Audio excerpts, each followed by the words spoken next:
Right here, we're going to show you how to make sure your fender will fit your mower as well as install it.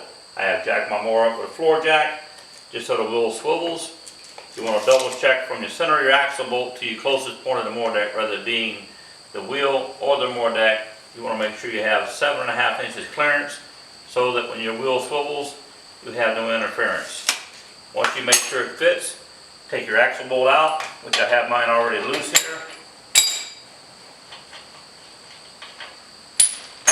Slide the axle bolt out. Take your fender assembly, the cutout to the top. Flip it over.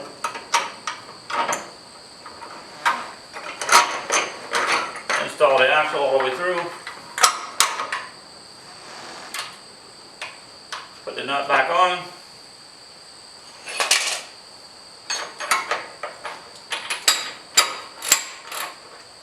Hold it all the way to the top.